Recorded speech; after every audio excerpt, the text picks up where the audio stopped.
I smile. Exactly. I smile with Louis, so maybe you're just not making me happy, son. Right there, you go. Well, we're live, by the way. Good times. Oy vey. All right, let's go ahead and get started. Do you want to share anything, or you just want to get started? Wait a minute, are we really live? We are really live right now. No, we weren't. That whole time? No, not the whole time. Oh, for the okay. last, I don't know, for the last 25 seconds, we have been Oh, live. you bastard! You put me in situations. Aren't you worried about what I'm going to say? No, not at all. Actually, not even the slightest. My mother would be. Well, I don't have to look at it, so they're gonna message you, not me. So it's like a car crash, man. I don't mind watching it. I don't want to be in it though. Amen to that, brother. Amen to that. Where am I putting this? I don't know where to put this. All right. Well, while you figure that out, I'm gonna go ahead and run the intro. All right, let's go, man. Let's do the show. Let's do it. Shut up and sit down.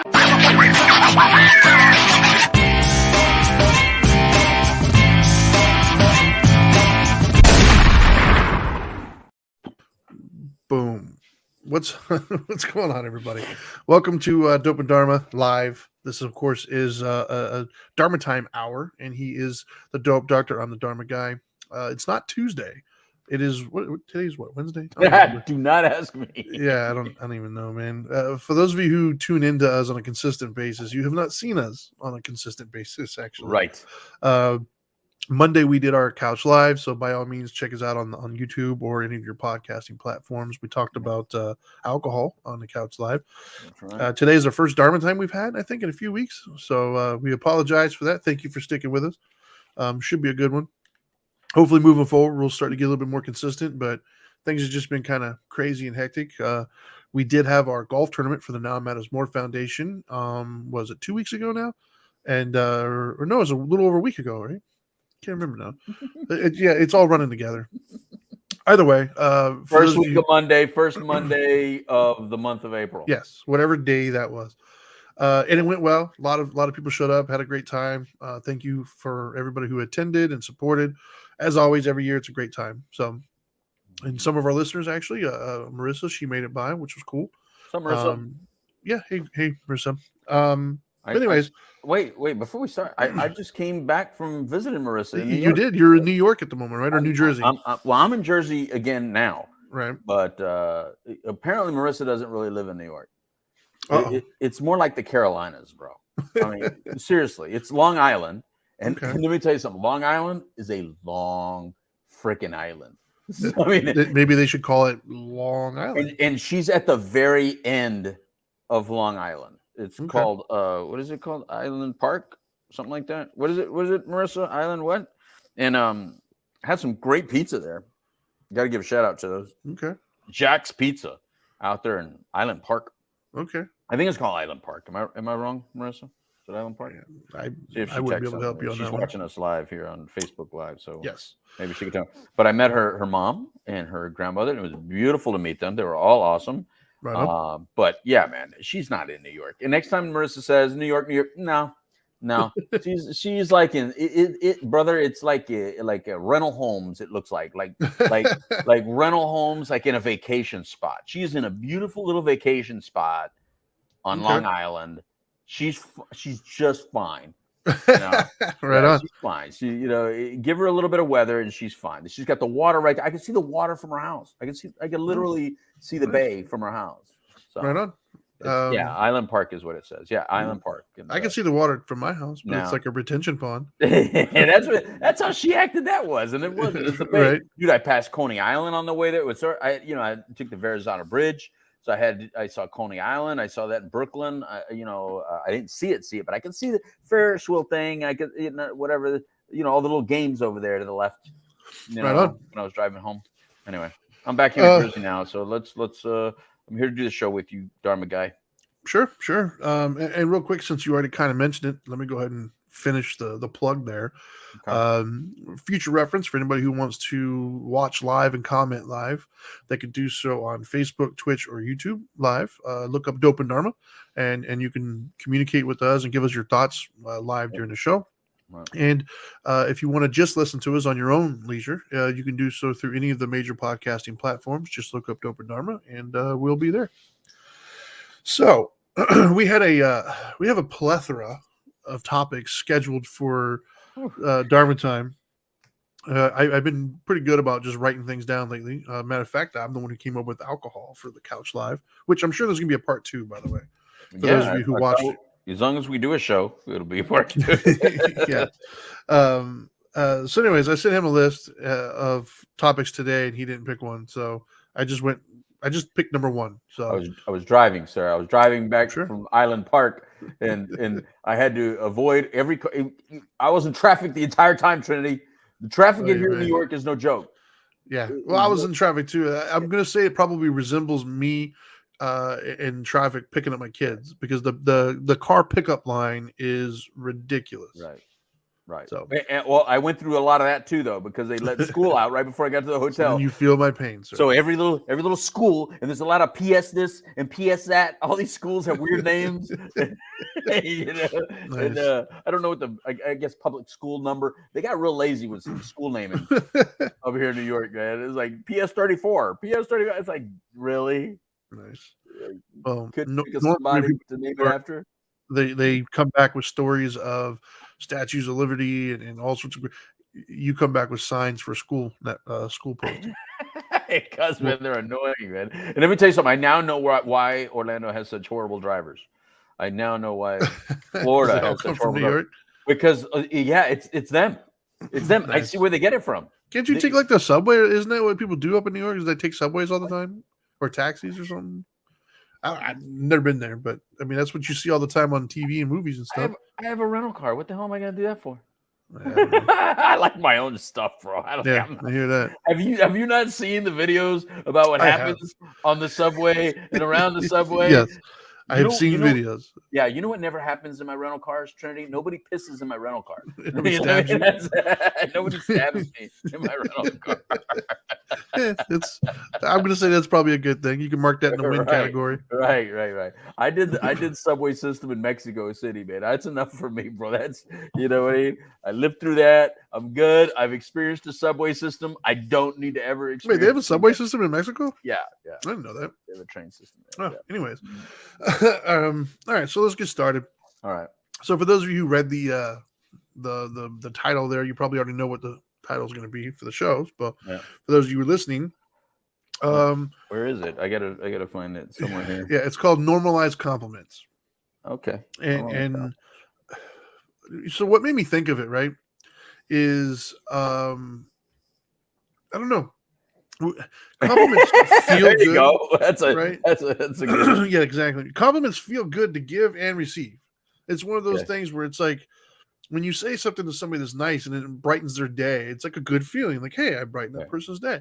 Right. And when somebody says something to you, or they acknowledge something you've done that's positive, it feels good to be noticed, right? Right.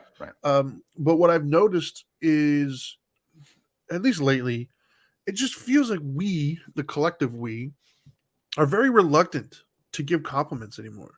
Like we're really quick to criticize and to judge and to nitpick, but we're very slow to want to compliment. And I've spoken to people like in even spousal situations, right? Because you would think in a spousal situation, like that person should pump you up more than anybody. But you would think. I prefaced that by you would think. However, okay, I'm ready. I've heard them talk, in even past relationships of mine. You know, I've heard them talk, and they always say like, "I don't want to pump their head up," you know, and I don't want their head to get too big. Where it's like they feel that their job is to somehow keep them, you know, grounded per se. Right. Which, in theory, I understand, but if not you, then who? Right? Like, if you're not going, like, because I blow my wife's up all the time. She doesn't blow mine up all the time. But I'll tell her she's good at this or good at that or things of that nature. But I think in general, I'm noticing that compliments are just kind of hard to come by these days. And I don't know why. Like, I have my thoughts, obviously, but that's why we're having a show.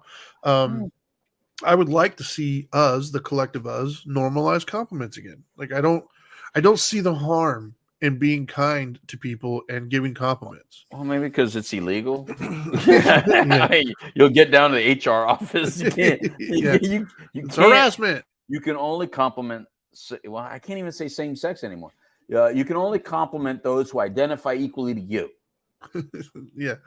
I don't know. I mean, I still give them, right? Like, I will still, if I'm in line at a grocery store or something, if there's somebody around me smells good, or if they look nice, I'll tell them, "Oh man, you smell really good," or What are you, something. Joe Biden or something like this? No, I'm not sniffing hair.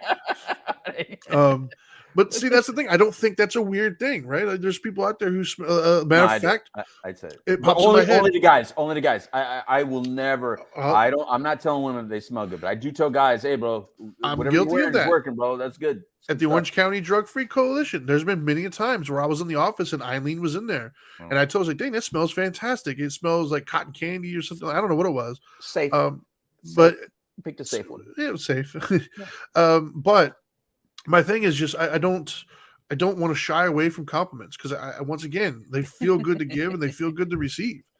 And so I don't like the fact that we're in this weird time where we're so reluctant to give compliments, but we're so quick to give criticisms, right? Like, have you noticed that? Well, no, I definitely noticed it. I think I'm getting a compliment right now. What is Marissa saying right there? Which one? So she said, first off, she says, stay away from the subways. I went once, never again. Trains are fine, but subways, no way. Right. And then she followed that up with, my 82-year-old Nan had a ton of compliments for Louis. She has a crush. Oh, look at that. See? I want to know a compliment. What was the compliment? Give me a compliment. Oh boy. Are they? Make sure you keep them PG rated here. Who knows? She's gonna make me drive back over there. I'm fixing to show up there. So I think you touched on something though, right? Like, I think that I think it's an easy excuse. I don't think it's the reason, but I think it's an easy excuse to say, hey, I don't want to be considered I don't want to be thought of as harassing or whatever. I think that's an easy excuse. I don't think that's the reason, personally. I don't think that's. I do. Wait a minute. I don't think that's the entire reason, but I do think that there are a lot of people that may have at one time been okay with giving compliments that are a little bit more reserved. Sure, I can see that. Yeah, no, I'm not saying it doesn't play a role. Yeah, I just don't think that. I think because it does for me. It plays a role for me. I'll pick safe ones. Like, sure. Eileen is a perfect safe one. Like, right. For a safe one, I don't mind, but I really kind of stay away from all that. Not only because it's maybe workplace inappropriate, I guess. I also stay away from certain compliments because as Dana has gotten older, my wife Dana has gotten older, she gets a little bit more insecure about compliments to women as well. And it's not her fault. It's just where she's at, right? Where sure, she likes them, but she's not a big fan of me giving them. And so that also played a role. But I probably did too many back in the day, is what it is. I mean, it was my fault. I'm sure it was my fault. So I kind of just hold back. So there's a lot of things, but I think what you're saying is maybe culturally we have changed a little bit. Yeah. That we're a lot more nitpicky on negatives. We're quick to point out people's faults, but not necessarily their positives. And I agree with you. Yeah, I would, and I think that so the male to male compliments, I think that the belief for many guys is that it's somehow weak to try to compliment another man. I would also say pause. Oh gosh, look at that.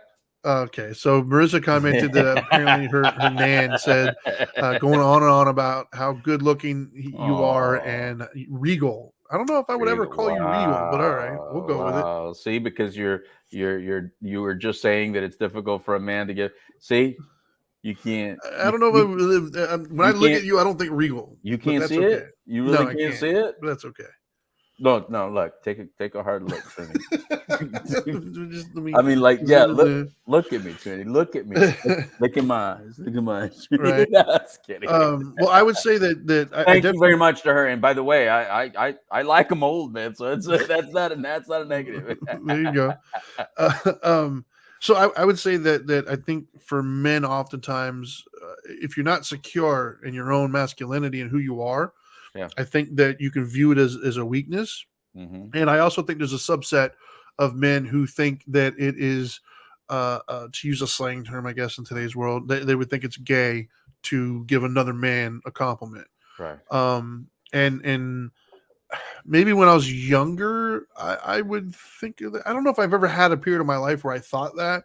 Thankfully, the men that I'm surrounded with also don't really seem to be that way. Like, I don't have a lot of those friends, and I haven't had a lot of those friends. Like, a lot of the people that I've gravitated to, we've all supported one another, right? Like, I've had, so I guess I just don't participate in those friendships at all.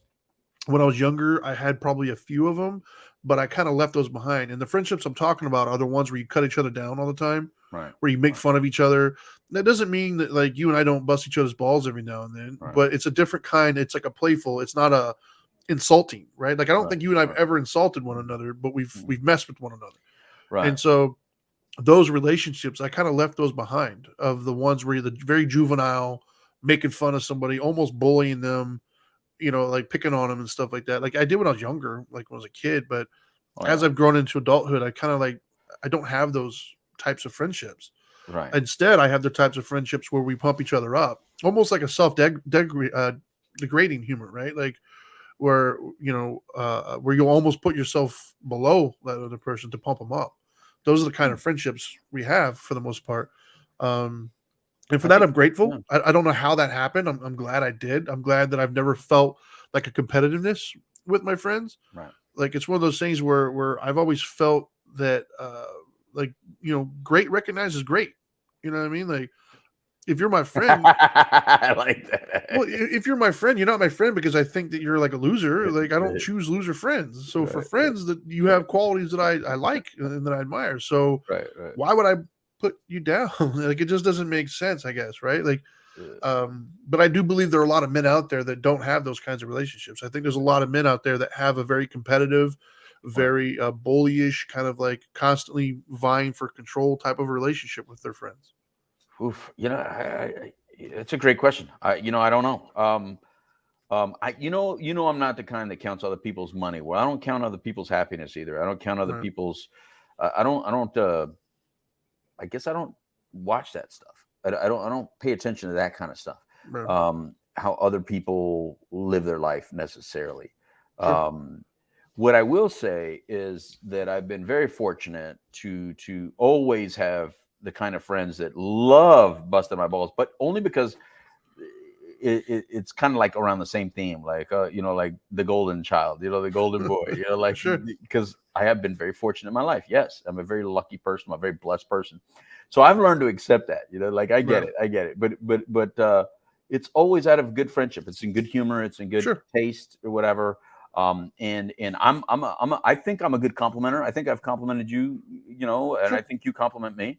And I think it's a respect thing. It's like, if there's something about you that I think is really cool, or I want you to know. I want you to be confident. I love being around confident people. I don't like being around people that lack confidence or are too insecure, because then you got to watch everything you say and do. And Yes. And I'm not good at that. Yeah, I'm not. Oh, I am so not good at that. The biggest difficulties that I've ever had with Dana are in the insecurity range. Yeah. You know what I mean? Is when she's secure and feeling good about herself, and that has a lot to do with how I treat her. Then boom, we're good. Yeah. But if I'm doing too many things that help that insecurity, blow up a little bit, then it's not comfortable.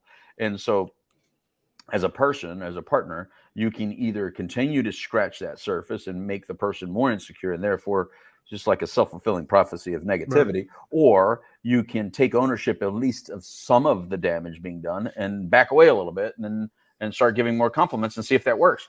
It may not always work immediate, but if you do enough of it, like you're talking about, it becomes more of the norm rather than the, every once in a while, then the person becomes a better person for you and for themselves. Right. And when a person is better for themselves, they usually are better for you anyway. Yeah, I think I can't help but to feel, and maybe I'm way off base here, but just trying to think of why it doesn't happen more, especially even in relationships. I do believe that there's an element of insecurity, right? Like somehow if I give you a compliment, make you feel good, then I'm less than. It feels like that's what it is. Do you think so? I don't know. I don't know. I think that we I think we're highly sensitive as we know our negatives, right? And depending on I don't have any. So and again, it's easier to personalize this and talk about things that are best known to me. Therefore, I'm not offending anybody or not doing any of that stuff. But in my life, I'm able to go out here and I'm constantly performing for others, right? I'm constantly doing stuff for others. So I get my accolades, right? I get my attaboys, I get my accolades, I get all that stuff. So whatever's out there to feed my ego, I get it fed, right? Whereas I happen to have a partner who doesn't go out like that, right? So it requires me to be that feeder of the ego, me to be the feeder of compliment, right? Sure. So I think we have to also look at that.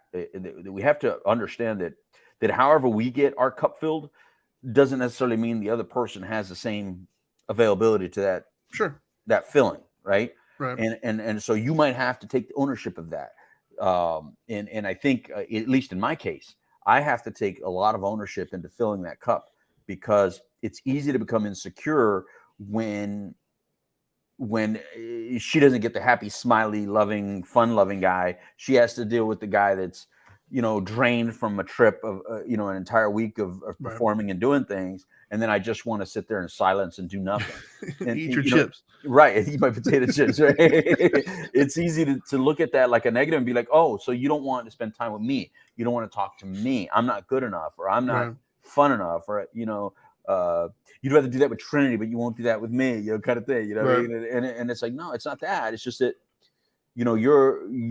I can be 100% me at a low level with you because you're going to love me through my low level. Whereas that's not the me that they want. They require a different me, and I have to be that me for them. For you, I can be all me's, and that's just the reality of life, man. You know what I mean? Sure. When people go like, I'm just myself all the time. Well, not everybody wants you as yourself. Yeah.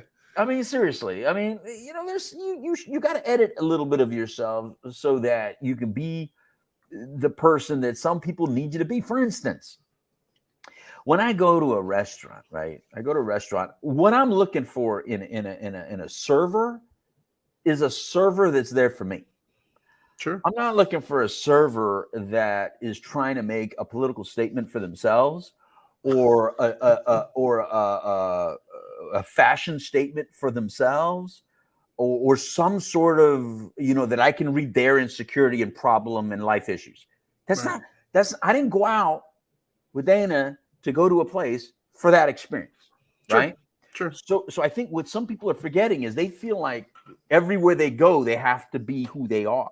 Right. But who you are is a server right now. And that has a definition. Right. As a server, you're there to serve the customers in the experience that they chose to have, not the experience you want to give them. And so that's just a little example of what I'm saying. I think there's too many people out there that are so busy trying to show the world who they are and want you to cower to who they are. They're forgetting their role to all the rest of us. Right. You might have a role to the rest of us that is irrelevant to what you want to show me right now. Now, if I'm paying you to be you, then be you. Right. But I'm not paying you to be you. I'm paying you to, can you please give me some more ketchup? Because I'm out of ketchup. I can see that. No, I can see that. Sometimes it's that simple. Sometimes it's just that simple, Trinity. And when you say that we don't give compliments, it's because we're always looking at how someone is disrespecting us. We are all so damn insecure, and we're being told that our insecurities are validated because the rest of the world needs to treat you how you want to be treated. That's not true at all. Right.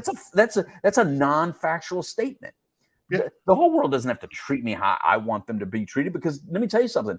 I haven't even treated myself 100% the way I want to be treated. And there's a lot of us out here that don't even love ours. Yeah, we don't know how to treat our own selves. We've lied to ourselves more than anybody else has lied to us. We've put ourselves in bad situations more than other people have put us in bad situations. We have misled us more than anybody has misled us. We have stolen from ourselves more than anyone else has ever stolen from us. Yet we want to kind of tell you how to treat. No, I don't know how to treat me. Therefore, I can't tell you how to treat me. But what I will do is I'll continue to get as best as I can in myself so that I can be self-fulfilled. And the more I'm self-fulfilled, then I'm able to just be there to serve you as a listener to you, or as a person in your life that you need me to be. And what I mean by that, Trinity, is I a long time ago, after I got away from philosophy books because it was driving me crazy in college, right? So I got away. I stopped reading in college because I read too much and it just drove me nuts. All that Nietzsche stuff and Jean Paul Sartre and No Exit, that drove me nuts. So I flipped it to, if this is all fake and phony and everyone is just a figment of my imagination, then I'm going to treat you as if I'm just a figment of your imagination. Therefore, I'm not here to make it negative for you. I'm here to make it a positive experience for you, because I'm not even real. I only exist if you allow me to exist in your life. Thank you for blessing me with some existence, and then I'm going to be there to serve you. And by doing that, it's a trickle-down effect of how to treat people, and it just makes me a happier person. Yeah, that makes sense. Real quick, we got 2 comments that I want to put up there. Marissa put one that said, one of the best compliments I got was last year when I was on the show, and you told me Dolly and Zoya read my book and how it impacted them. That was from Marissa. Yeah, and then that's a true statement. And then Michael Maynard, what's up, man? He said he says because you end up in human resources if you gave compliments. That's right. Like, so let me address that, right? Because like I said, I think that's the convenient thing to say. Well, you ain't got a job, Trinity, so like how do you know? But I did used to work in the workplace before I became an entrepreneur. I know, but we don't have human resources that serve monkey. But there's compliments that you can do though, right? Where like, hey, you have an artistic eye, or hey, you're good. Not everything has to be, oh, that dress looks good on you today. Like, there are other compliments where you can acknowledge somebody's skill set or somebody's vibe that they bring to the table. Like, hey, you're a really optimistic person. It's a pleasure to be around you. Like, there's compliments that you can give that aren't creepy, right? Like, not everything has to be an innuendo, or not everything has to be a physical one either. Like, there's people out there who, like, I've had in my life that I've interacted with that just like are a positive force. It's just like, dang, I always feel good when I'm around you, man. Like, you're just a really positive person. Thanks for that. Right. Like, there's compliments that you can give to somebody that aren't or could not be misconstrued. Well, wait a minute. But on that same note, Trinity, you said it really good to me one time when you were saying that, for instance, when it's opposite sex kind of compliments, that you said that it's okay if they find you attractive or want to sleep with you. Like, you can say just about anything. But if they find you ugly or unattractive or something like that, then you can't even say anything positive. And so that's the truth. So you might have been blessed by a little bit of that. Maybe. You're a good-looking guy. You're a big guy. You've probably always have gotten positive attention from the opposite sex. So it's probably been easier for you to give compliments than some other men. I mean, there's other men out there that have probably never been able to give a compliment. For instance, like I can give compliments like this, but then I put on my Jeffrey Dahmer glasses. I put my now the same compliment is like, you're giving off cannibal vibes here. I want to eat you like with some fava beans. Yeah. I want to eat you or something. It's not the same compliment, Trinity.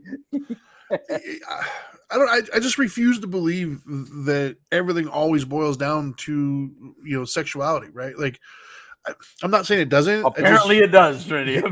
Apparently everything is about sexuality. It's possible. Maybe I'm just naive in that situation, I guess. But I'd like to think that you can give compliments that aren't, like I said, you have a coworker who's maybe really good at, I don't know, man, typing. Like, wow, you're a really fast typer. That's awesome. I can't type that fast.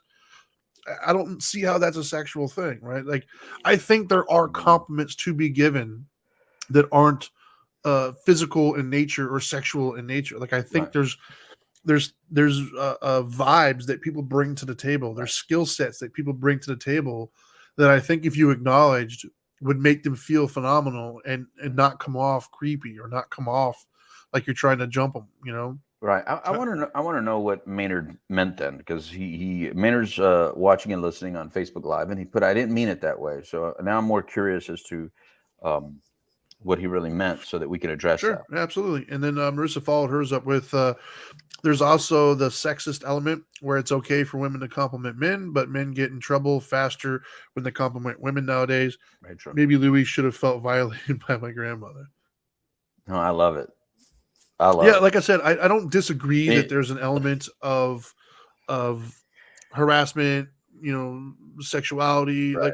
Like I get that there's an element, but it feels like a cop out, dude. Because like I said, there are other compliments that are nowhere near sexuality. Right. Like I said, hey, you're a fast typer, or hey, you've got a really keen eye for that. Right, Like, you know, well, when I compliment you, that's not about sexuality. yeah.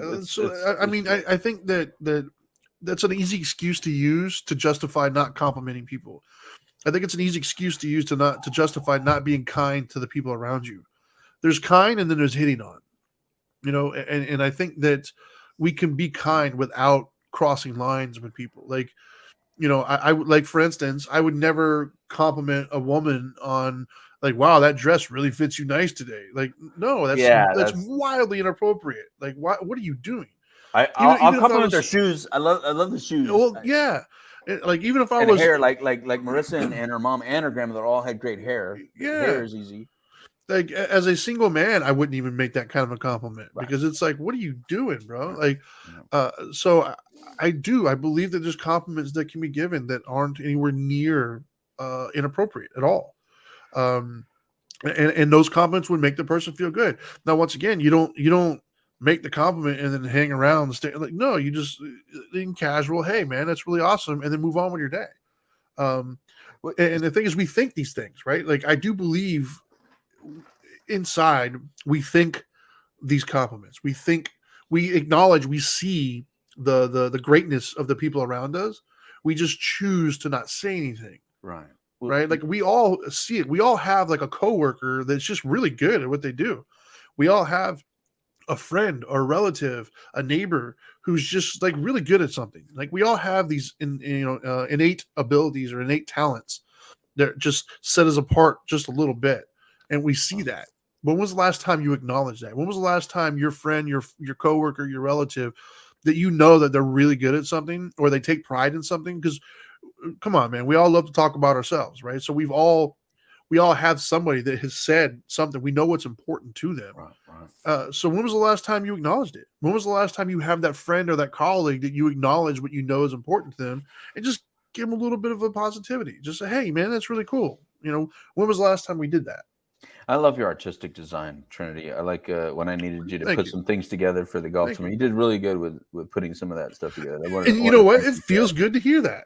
Right? Like, it feels good. Like, it didn't cost you anything. Right. And it number one, it felt good, right? To hear that. It makes me more inclined to want to do it again. Right. Which, I would not recommend doing that from a manipulative perspective. If you're listening to this right now, don't do it to get what you want. But it does help.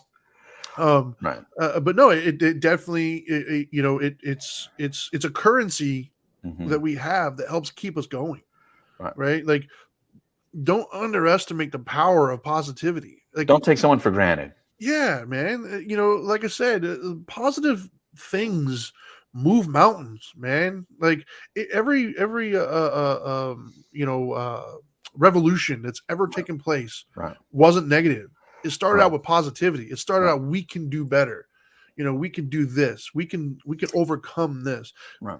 I brought it up before in previous shows, but like dogs, we don't train them by rubbing their nose and stuff. You train them by positive. You train them by giving them a treat and rewarding them for doing something. Right. If your spouse wants you to do something, they get so much further by giving you a compliment or a positive reinforcement from it. So, like, we're fully aware in every aspect of life, positivity gets you so much further. There's cliches, right? Like, more bees with honey than you do vinegar. Like, we're all aware of it, but we don't seem to put it into practice. We seem reluctant to perform it. And it sucks, because I think we get so much more done. I think we'd be happier as a society if we just, just like you said, don't take it for granted. Right. I think one of the issues also, though, are that some people are they get offended by certain compliments. I'm not talking sexual compliments. I'm talking about even if you say, man, that was really smart of you to say. And they say, well, what, do you think I was dumb? Sure. Or man, you really look really nice today. What do I usually look like, a slob? You know, like You so. can't do anything So, about that though. so what I'm This saying, is I know, but yeah, what I'm saying is, you also have to be, I guess, aware sure, of how you compliment. sure, If you phrase a compliment in a way that is extremely surprising to you, in a negative way, then that could be problematic. Now you sure. can't help it if the person is just coming at it in insecurity. That's not on Yeah, you. that's That's not on on you at them. all. But I have heard people phrase compliments, especially like older people, like my mother, or my mother-in-law. Like sometimes when I hear them compliment, they're actually jabbing when they're complimenting, and they don't hear the jab part. Like Sure, you know what I mean? It's like, you think you were complimenting, but you really weren't. sure. You know, like when you're saying, "Oh, I'm surprised this is clean." You know, it's that's like, what you're really saying is it wasn't It's a clean very before. passive aggressive compliment. Yes, Yeah. You know, you get, you know what I mean? right. That's a different compliment. You Sure, know, so you got to be mindful of that. sure, I like where you're going with it when you're just talking about how as a society it's important just to make other people feel good. I love making people smile. I think that's how I fill my own cup, to be honest with you. So sure. maybe it is self-serving, and I think if we knew how to feel good, if we knew how to make ourselves feel good, we would do more of it, right? Well, I know Right. how to make me feel good. I know how to fill my Sure. cup. How I fill my cup is when you're happy, I'm happier. You know what I mean? So I get from that. So yeah, I'm giving, but I'm Right. getting. Don't think I'm not getting, because if I wasn't getting, I wouldn't give. But That, that's the thing is we do, yeah, whether we realize it or not. right, We all kind of right, get from giving. right. Like that's So why service is such a big deal. right. So further along that line, if someone's being like mean, malicious, and hurtful, like you're saying in society right now, we're doing a Yeah. lot more jabs than it's because we're getting a good feeling from that. Sure. We are actually getting a reward from that. And it's like, wow, man, you're getting off on picking people apart, finding flaws in people to the point where you feel better Well, that's the thing. about whoever and whatever you are. That's the And I thing. have to say whoever and whatever you are, because you're allowed to be whoever and whatever you Yeah. want to be. Yeah. Well, that's an actual thing, right? There's a study they did over, what was it, Germany? I can't remember. There's a name for it, of taking pleasure in the misfortunes of others. Right. I can't remember what it is, but they've actually done the studies. And so like you actually brought up a good point, right? And my son, Thank you. I'll take the compliment. I've had to had I had this conversation with my son not too long ago, because he's he's young and he's saying things and he's seeing things, and I don't think, if we're going to be honest, we can't ignore that for some situations or some instances there is some pleasure derived in calling somebody out, right? Like there's some pleasure derived in criticizing somebody. Yeah. We all like to pretend like there isn't, but let's be honest, Yeah. there is, right? Right. In some situations it does feel good to jab somebody real quick. Right. However, I would argue that the undeniable benefit that you get from that doesn't measure up at all Right. to the benefit that you get from genuinely making somebody feel good. Right. Right. It's like the small one, the small high versus big high kind of a thing, right? Like the would you rather have a penny or would you rather have a dollar, right? So yeah, jabbing somebody might be a penny's worth of feel good, but making somebody feel good about themselves is more of like a dollar. Like it's going to fill your cup a lot faster to be positive with somebody than it is to nitpick somebody. Right. Now, granted, it's easier to nitpick, right? It's easier to sit back and judge and criticize other people than it is to pump them up. Right. But once again, I think some of that has to do with insecurities. I think Right. some of that has to do with, if I put the spotlight on you and make you feel good, then somehow I'm not good enough. Somehow I'm less than. Somehow, and I think that's an insecurity we got to work on. Right? Because I can pump people up without, like, two things can be true. Like you can be good at something doesn't mean I'm bad at it. It means I can also Right. be good at something. Right. And if I feel secure enough in where I'm at, I have no problem pumping you up, because it doesn't mean that I'm less than. It just means that I'm acknowledging, man, that was really good. Yeah. Right? Yeah. Yeah. And I may need a few pumps. You never know. You know what I mean? So We all do. yeah. That's the thing, right? Like, look around. As a society, we're not good, man. As a whole, we're really not happy. All Right. the Pew studies that come out show that we're just really not happy. Right. We're so disconnected with people, and that is a buzzword, but it's buzzword for a reason. Connection is extremely important with our level of happiness and fulfillment. The less connected you are to the people around you, the more depressed you feel, the more angry you feel, the more alone you feel. Whereas inversely, the more connected you are, the happier you feel. Like your circumstances didn't change, your level of connection changed. Yeah, So you go remember the ahead. Janet Jackson song, "What Have You Done for Me Lately"? Yes. I remember when that came out, and when that came out, it was almost like it was kind of funny, right? Because it was like it was a segment of our society that would act like that. That we were kind of joking, like, God, when Right. you're feeling like that sometime, or there's people that feel like that sometimes, Sure. right? That's more the norm now. That Yes. song has become more of a mantra. In other words, where I'm going with that is like there were people that stayed in really bad marriages for generations, right? Yeah. So we came up with a basic cultural ideology that you can leave. You don't have to stay in it. Right. And so that became an option more than it Sure. used to be. Sure. And then it went from being an option to becoming the norm, to the point where, Expectation almost. right, to now, it's unusual to be married. So when I go out and I say, this June I will have 30 years marriage, people are like, Yeah, it's impressive. and that's just in 30 years impressive, because 30 years ago when we got married, that was the norm. Yeah. That wasn't the impressive part. Right. You know what I mean? Yeah. Now it's impressive. And so in that time frame of 30 years, what that's saying is that we went into connections understanding that if you don't do for me lately, what have you done for me lately, becomes a negative or becomes uncomfortable for me or annoying, I'm going to disconnect. So our connection really isn't a connect. It's not welded. Like there's a big difference between Yeah. a weld, right, Sure. and a little spot weld, like a little, Yep. like a TIG weld. Like just has the little spots. You could break that weld, but when you do a really good weld, and I know I'm probably using the wrong analogy for most people, Yeah. but when you weld something really good together, it doesn't break. And then I'll give you a good example. I guess because Maynard's on it kind of brought up this one. Remember my motorcycle Trinity, how it had the handlebars that Yes. went like that, right? Yeah.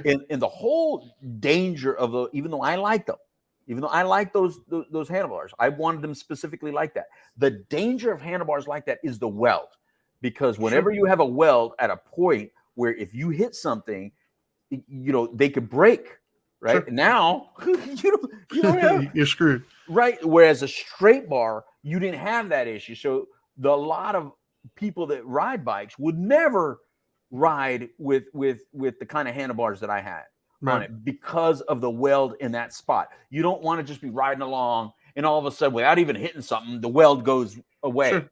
and you have no control over the bike now. Does that make sense? Sure. Yeah. No, absolutely. So that's the kind of thing. I think we go into relationships like that where we don't look for the solid bar of a relationship. We get in these things knowing it's completely flawed. It's probably not going to last.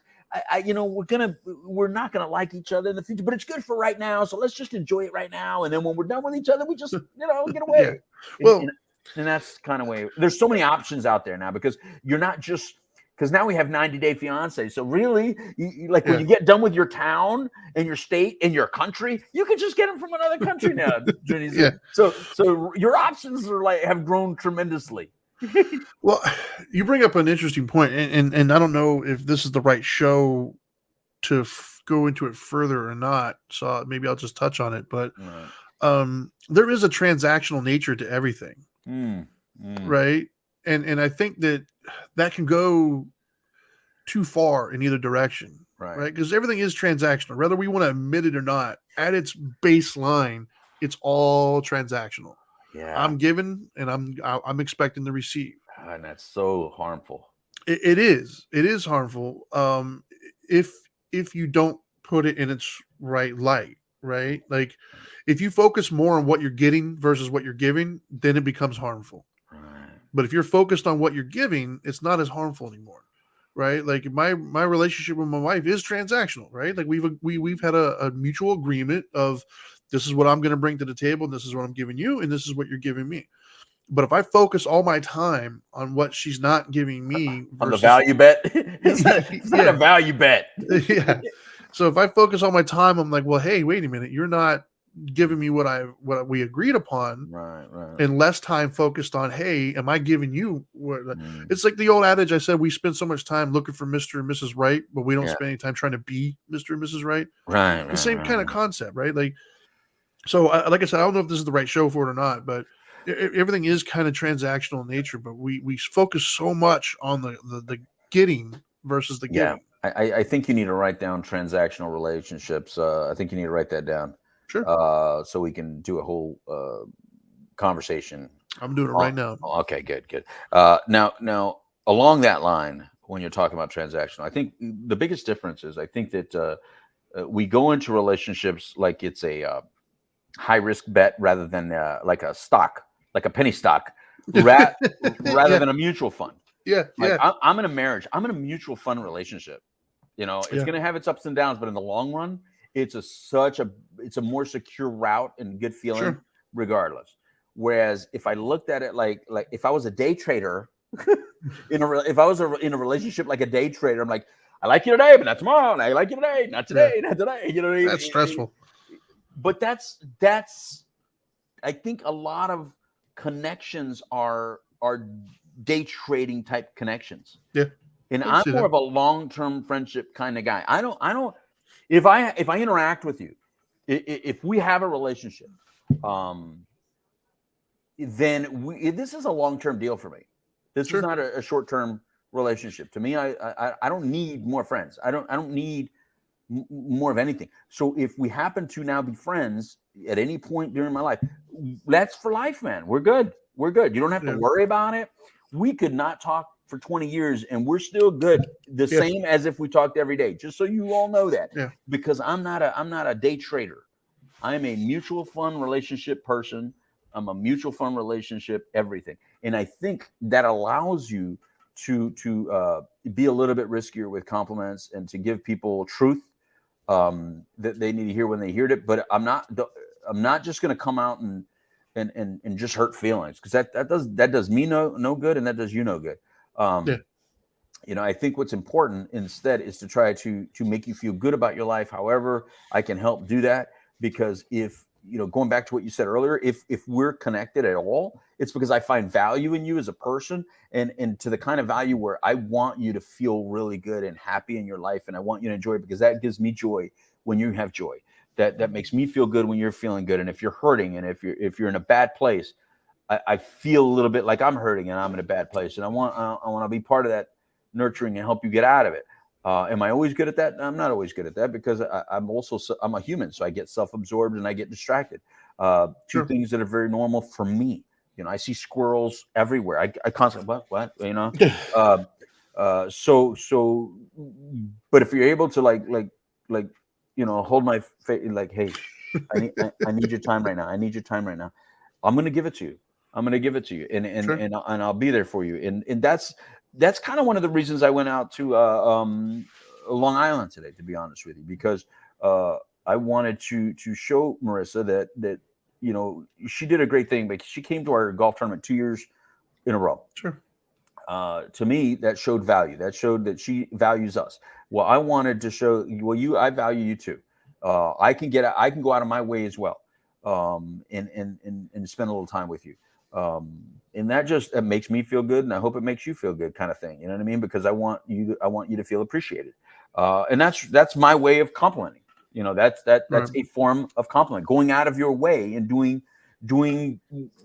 something that you really don't have to do. I mean, you really could live without doing it and probably still get what you're looking for, but that's not getting what I'm looking for. What I'm looking for is people that know that if you really need me, I'm here, but you got to ask me. You got to really stop me and say, I need you right or something like that. It's just important, unfortunately. Sure. Well, and actually, based upon what you said, I think I know what next week's show is going to be off the list that I have here. I already forgot your list. I just know you read it, but I was too. trying not to hit kids at PS435 school or PS36 Well, school. I forget it too, which is why I write it down. Well, I say write, but I put it in my notes. Yeah. So I think next week's show, for those of you who are interested and want to tune in, the other key reason why I think that we choose to sometimes not give compliments is hidden resentments. I think we start to get resentful of people around us, whether we have a relationship with them or not, based upon what they have or what they're doing or what we don't have. And so I think so next week's topic is going to be other people's like jobs essentially is not to live up to your expectations. Like their purpose in life isn't to live up to what you think they should or shouldn't do. So that will be next week that we'll talk further on. Having said that, the resulting resentments, I do think, are an additional reason why we're reluctant to give compliments and why we're so apt to give criticisms and judgments is because we'll have these resentments, right? We'll create this narrative and these expectations. And if you don't hit them, we can't get over our resentments long enough to give you a positive compliment because all we are seeing is all the quote unquote letdown, right? Like, and so in other words, if I had this narrative in my head of what you're going to say, do, think, and feel, and you don't reach it, it's so easy to only see that when I look at you. I don't see all the positives because all I'm seeing is every letdown and every time you didn't meet my expectations. And so therefore I will let you down then. Trust me. well, yeah, of course. You better put that as another show, creating narratives. That's a whole other show in itself. Yeah, creating narratives. Absolutely. Yeah. So I think we could probably merge those two because I think they're similar as far as creating expectations. But either way, my point is if I'm resentful of you, then yeah, it's gonna be really hard to compliment you. It's gonna be really hard to give you a compliment when all I see is resentment. And I think that we have a lot of that right now. I think we have a lot of judgment and resentment that's causing us to be in a situation where we're really unable to see the positive for some people, right? Like I think for some people, there's insecurities that prevent us from giving compliments. I think for other people, there's just an inability to kind of figure it out and how to do it skillfully. Right. And I think there's other people who are just so negative and so full of resentment that the idea of giving a positive compliment just never occurs to them. So I think we're dealing with some of those like stages, if you will. And it makes me sad, right? It makes me sad for society. It makes me sad for my children. I don't want them to live in a world like that. Like, do I think it's realistic that we're going to go back to like a Leave It a Beaver time? Probably not. But I don't think we need to live in a time where we're all out like dog eat dog world where it's like a den of vipers or something, just constantly going at each other. I don't want them to live in that world either. And so I try to encourage my kids now to give compliments and to make people feel good.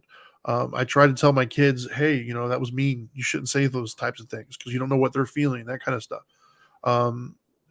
Because I do think connection is that important. The older I get, the more I realize how important connection is. So much of what we deal with that brings us down relates to connection that I think it would make your head spin if you really truly looked into it. Not you personally, but whoever's listening to this. Like, and I got to be honest, I'm one of the ones that severely underestimated how important connection is. Because we don't teach it. We don't talk about it. It's not really brought in the forefront. It's something that you kind of have to stumble upon yourself or figure out. Yeah. But yes, as I've aged, I've realized that I've taken connection for granted my whole life. Right. I've never realized how important being connected to other people, how important it was. I really didn't. I mean, as I'm getting older, I'm just scratching the surface. Now that I have kids and I have a wife, like I'm starting to realize like, wow, man, like I really enjoy connection. And when I don't have it, it really sucks. Right. Like I'm not in a good spot if I don't feel connected to people around me. Right. Like, and I it's always been that way. I just didn't know that's what it was. Right. Like I thought it was, oh, well, they're doing this. No, what it is I'm looking for connection. Like I don't feel connected. So therefore I'm angry. I'm bitter. I'm judgmental. I'm all these things. And as I start to get more connected, I start to realize, wow, I feel much better, right? Like, Right. in the way for those of you listening, if you, to kind of illustrate my point, if you look around at the days, because we probably, like most of us, have days where we ebb and flow, right? Mhm. And so if you think about the days that was a quote unquote good day for you, did your circumstances really change that much? Hmm. Like, you're still in the same job, you still make the same kind of money, you're still in the same relationship, probably for the most part. You're like, so you're surrounded by all the same things. So what changed? Your connection. That day you felt more connected. How or why, I don't know. You'd have to look into that. But that day you might have felt more connected to the people around you, and so it was a good day. So it wasn't the tangible things around you that were causing it. It was, all those things didn't change overnight. The only thing that changed, the reason why you ebb and flow, is some days you feel more connected and some days you don't. So in the days you don't feel more connected to people, a good way to start that connection by giving compliments, acknowledging the greatness of the people around you. You'd be surprised at how connected that will make you feel to them. Because the other thing that might happen is they might reciprocate. They might tell you back, oh wow, you too, or whatever, and it'll make you feel good, right? Right. And before I answer to some of the things you say, first of all, what's up, Leo? Hey, what's up, joining Leo? us here on Facebook Live. Love when Leo jumps on there. And then, of course, Marissa had a pretty lengthy one right there. Yeah, she said the opposite of connection is taught nowadays. The notion that everything is within you and you must be fully healed to attract what you want can be really toxic and lead to believing you don't deserve that job or relationship or whatever unless you're ready. None of us are ever fully ready for anything. No one is perfect. Yeah, ready is that's a loaded word. That ready word. Yeah. I want to go back to, because as soon as you said leave it to Beaver, you said go back to leave it to Beaver days, and I think that's one of the issues that I think that we struggle with as people is we believe that was true. Yeah. What we forget is we looked at our lives and go like, oh, that must be those people that they had a life like that. No, let me tell you something. Nobody really had a life like that. No. Television used to show us what like it was all fiction. I think that's kind of the problem with entertainment today. It's all reality. It's all focused on like showing our ugliness, our real, right? Right. And what we forget is, no, it used to be more of an escape to like be not real. Right. So for you younger people, and even in my age group, the Howdy Doody days didn't really exist the way that they said it did. No. Leave It to Beaver didn't really exist the way it did. By the way, if you looked at who wrote those shows, a lot of those writers were Jewish writers. You know darn well that wasn't their existence. No. A lot of those producers were Jewish guys. They actually did it to kind of show like what it could be. Like it was Right. like art. It's art. It was truly art. Like instead of painting a picture of something that really is, they kind of like painted it in an abstract way and made it beautiful and funny and relatable by theme, but not necessarily by total substance. And I think that allowed us to disconnect also, Trinity, because nowadays what we're being taught by so many people is that nobody is representing you on TV. Well, guess what? TV never represented anybody. Yeah. I never felt represented on TV. Nobody saw themselves on TV. Nobody. Just so you all know, nobody really saw themselves on TV. No character really represented that. Now we all found funniness in the theme, right, or the little humor, like because there's always there's a commonality to what comedians come up with. Comedians say things that we all can kind of relate to, even though it's kind of a little bit different. But I think we get a kick out of just being so different and going like, I'm part of the non-norm. I'm in that minority group, or I am the underdog. And why? Because we always like underdogs. There's something about underdogs, man. There's something about being the underappreciated or the undervalued or the underrepresented. Guess what? Most people are that about something, whether it's height, whether it's culture, whether it's religion, whether it's, preferences, whatever. Yeah. Everybody is underrepresented if you get to all the details, because that is part of what's allowing us to disconnect. You know what I mean? Even though we're thinking we're uniting people, we're in a time where we're really just pointing the fingers and showing people how ugly they are. And I'm this way because you're ugly. I'm allowed to be mean to you because you've been ugly. Right. You may not be being ugly today, but you were ugly yesterday.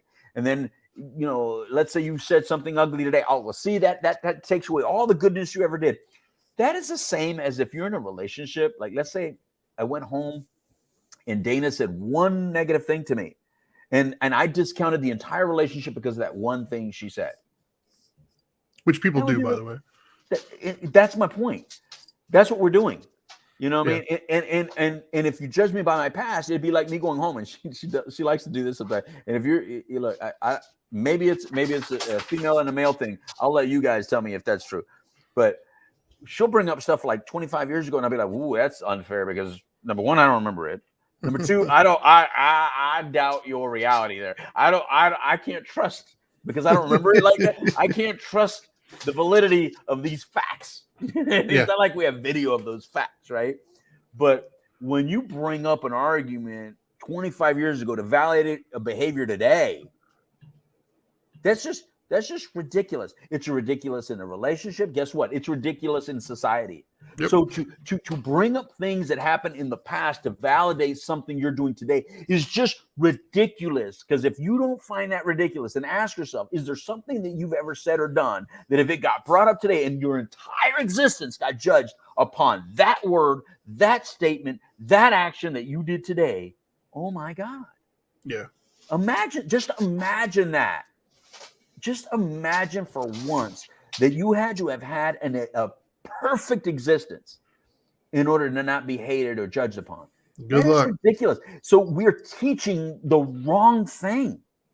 And that's why it's so difficult. That's why we need more compliments more than ever, because it's so easy to show our ugliness. Matter of fact, we're showing our ugliness on our own by the videos we post and stuff like that.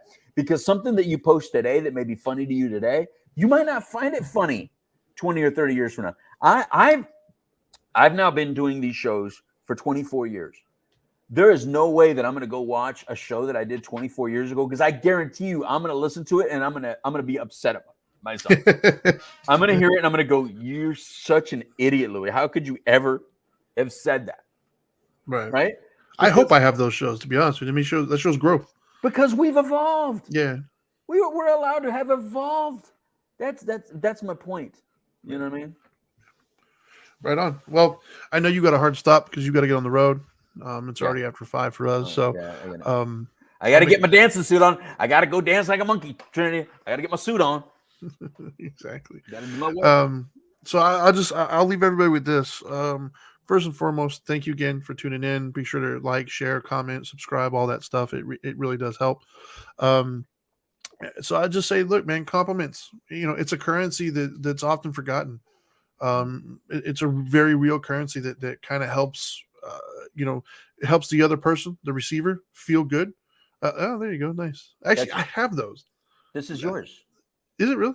I have a set of those. Marissa gave it to you. Oh, okay. I'm bringing it to you. So next year when I see you again at the golf tournament, I'll give it to you. Exactly, right on. But I didn't mean to cut you off. So no, it's all right. I just disrupted your whole. No, it's all good. No, the basic thing I was just saying was just it's a currency that makes both the receiver and the giver feel good. It connects you to the people around you. There's nothing wrong with putting a smile on somebody's face, but there's nothing wrong with making that person feel good for just that snippet of time. There's nothing wrong with being the source of good feeling for other people. And then if you're known as the person that's doing that, you're going to get it back tenfold, and then you're going to feel good.